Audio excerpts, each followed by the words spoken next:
Hola, bienvenido a Un Año en la Biblia. Este es el día 28.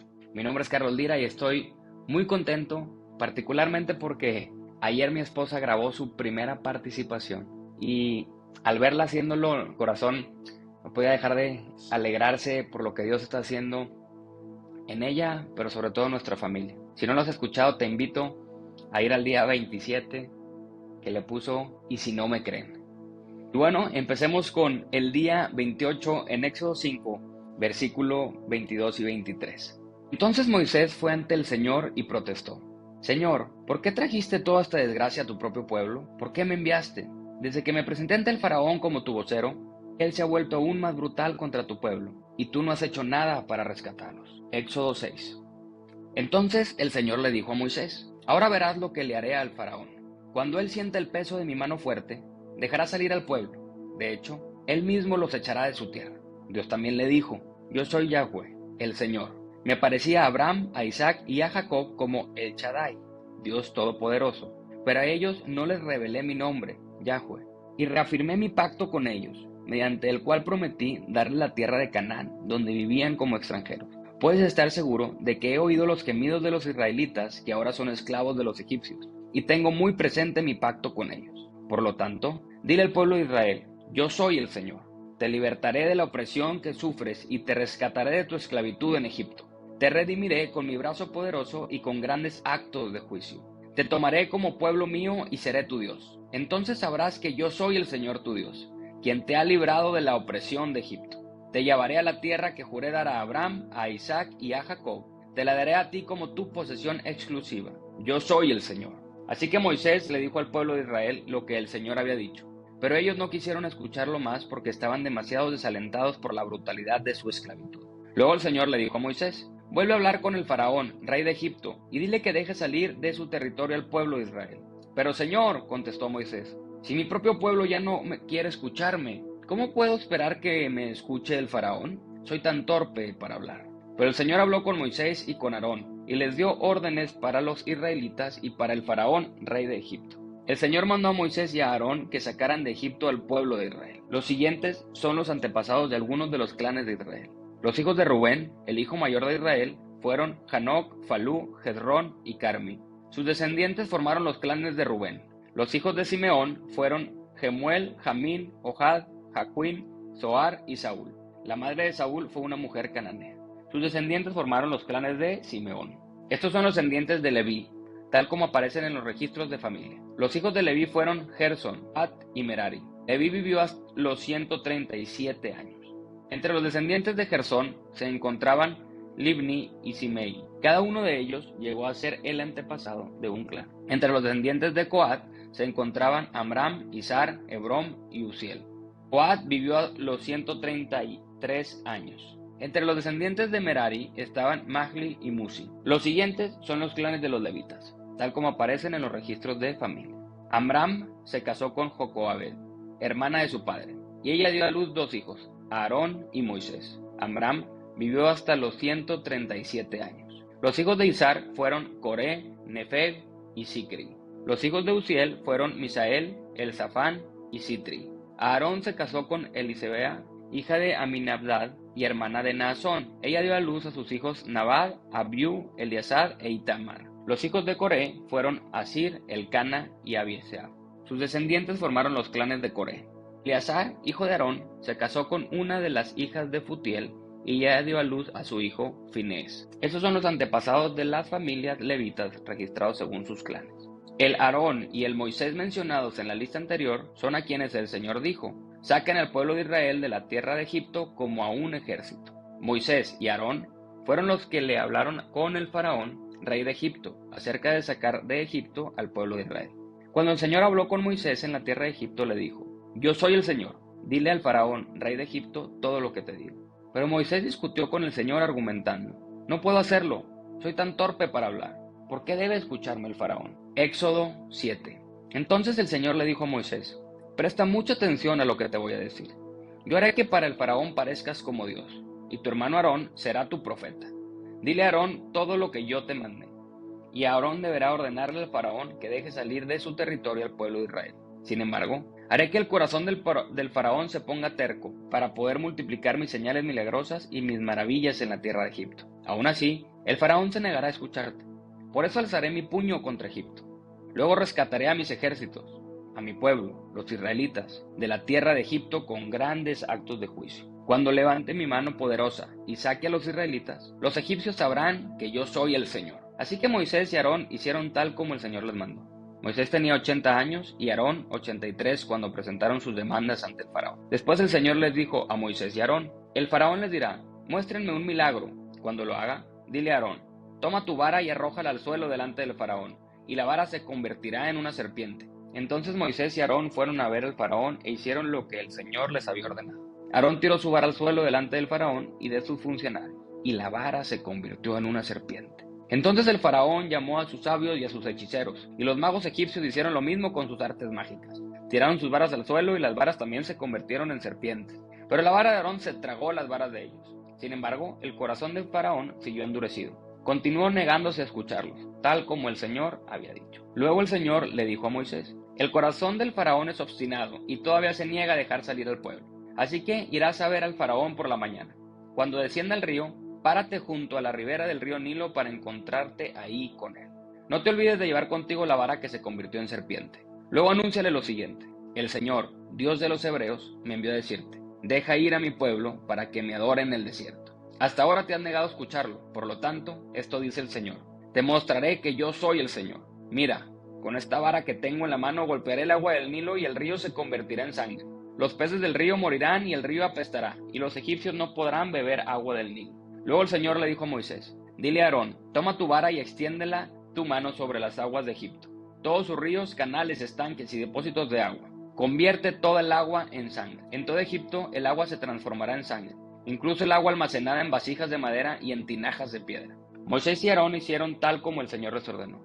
A la vista del faraón y de todos sus funcionarios, Aarón extendió su vara y golpeó el agua del Nilo. De repente, todo el río se convirtió en sangre. Murieron los peces del río y el agua quedó tan asquerosa que los egipcios no podían beberla. Había sangre por todas partes en la tierra de Egipto. Pero los magos de Egipto volvieron a usar sus artes mágicas y también convirtieron el agua en sangre. De modo que el corazón del faraón siguió endurecido y se negó a escuchar a Moisés y a Aarón tal como el Señor había dicho. El faraón regresó a su palacio y no le prestó más atención al asunto. Entonces los egipcios cavaron en las riberas del río en busca de agua potable, porque no podían beber el agua del Nilo. 7 días pasaron desde el momento en que el Señor hirió el Nilo. Mateo 18, versículo 21. Luego Pedro se le acercó y le preguntó: Señor, ¿cuántas veces debo perdonar a alguien que peca contra mí? ¿7 veces? No 7 veces, respondió Jesús, sino 70 veces 7. Por lo tanto, el reino del cielo se puede comparar a un rey que decidió poner al día las cuentas con los siervos que le habían pedido prestado dinero. En el proceso, le trajeron a uno de sus deudores que le debía millones de monedas de plata. No podía pagar, así que su amo ordenó que lo vendieran, junto con su esposa, sus hijos y todo lo que poseía, para poder pagar la deuda. El hombre cayó de rodillas ante su amo y le suplicó: por favor, tenme paciencia y te lo pagaré todo. Entonces, el amo sintió mucha lástima por él, y lo liberó y le perdonó la deuda. Pero cuando el hombre salió de la presencia del rey, fue a buscar a un compañero, también siervo, que le dio unos pocos miles de monedas de plata. Lo tomó del cuello y le exigió que le pagara de inmediato. El compañero cayó de rodillas ante él y le rogó que le diera un poco más de tiempo. Ten paciencia conmigo y yo te pagaré, le suplicó. Pero el acreedor no estaba dispuesto a esperar. Hizo arrestar al hombre y lo puso en prisión hasta que pagara toda la deuda. Cuando algunos de los otros siervos vieron eso, se disgustaron mucho. Fueron ante el rey y le contaron todo lo que había sucedido. Entonces el rey llamó al hombre al que había perdonado y le dijo: siervo malvado, te perdoné esa tremenda deuda porque me lo rogaste. ¿No deberías haber tenido compasión de tu compañero, así como yo tuve compasión de ti? Entonces el rey, enojado, envió al hombre a la prisión para que lo torturaran hasta que pagara toda la deuda. Eso es lo que les hará mi Padre Celestial a ustedes si se niegan a perdonar de corazón a sus hermanos. Mateo 19, versículos 1 al 12. Cuando Jesús terminó de decir esas cosas, salió de Galilea y descendió a la región de Judea, al oriente del río Jordán. Grandes multitudes lo siguieron y él sanó a los enfermos. Unos fariseos se acercaron y trataron de tender una trampa con la siguiente pregunta: ¿se permite que un hombre se divorcie de su esposa por cualquier motivo? Jesús respondió: ¿no han leído las Escrituras? Ahí está escrito que desde el principio Dios los hizo hombre y mujer. Y agregó: Esto explica por qué el hombre deja a su padre y a su madre y se une a su esposa, y los dos se convierten en uno solo. Como ya no son dos sino uno, que nadie separe lo que Dios ha unido. Entonces preguntaron, ¿por qué dice Moisés en la ley que un hombre podría darle a su esposa un aviso de divorcio por escrito y despedirla? Jesús contestó, Moisés permitió el divorcio solo como una concesión ante la dureza del corazón de ustedes, pero no fue la intención original de Dios. Y les digo lo siguiente, el que se divorcia de su esposa y se casa con otra comete adulterio, a menos que la esposa le haya sido infiel. Entonces los discípulos le dijeron, si así son las cosas, será mejor no casarse.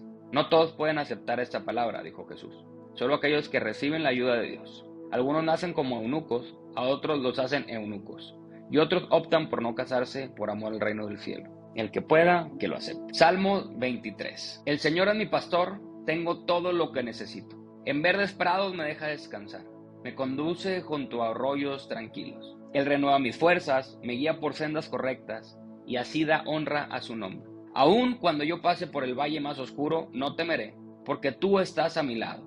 Tu vara y tu cayado me protegen y me confortan. Me preparas un banquete en presencia de mis enemigos. Me honras ungiendo mi cabeza con aceite. Mi copa se desborda de bendiciones. Ciertamente tu bondad y tu amor inagotable me seguirán todos los días de mi vida, y en la casa del Señor viviré por siempre. Proverbios capítulo 5, versículos 22 y 23. Un hombre malvado queda preso por sus propios pecados. Son cuerdas que lo atrapan y no lo sueltan. Morirá por falta de control propio. Se perderá a causa de su gran insensatez.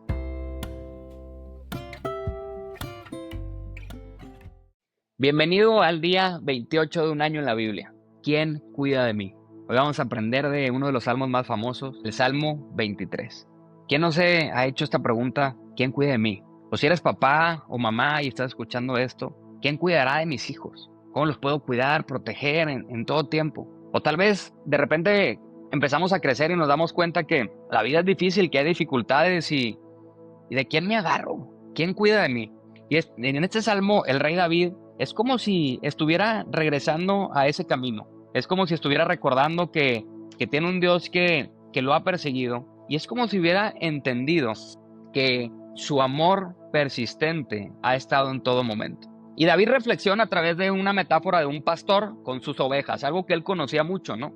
Y entiende todos los beneficios de Dios hacia su vida en medio de los peligros reales de la vida y cómo poder descansar en ello. Y a veces tú y yo no sabemos qué decir, qué pedir, cómo orar incluso por nuestros hijos. A veces no sabemos cómo hacerlo para nuestra propia vida. Y el Salmo 23 es una guía y un descanso para el alma. Porque la verdad es que el corazón humano es insaciable. Es inevitable que en algún momento nos hagamos la pregunta, ¿tendré suficiente para mañana? ¿Será suficiente? ¿Tendrán mis hijos suficientes? O es muy común que pensemos que nos están haciendo falta cosas, que necesitamos descansar nuestra seguridad en el dinero, en los recursos o en lo que tendremos. ¿Quién nos protegerá? ¿Quién cuidará de nosotros? Y la analogía es poderosa porque muestra a Dios como el pastor de las ovejas y a ti y a mí como sus ovejas. Pero la verdad es que las ovejas, y más en ese tiempo, dependen de su pastor para comida, para refugio,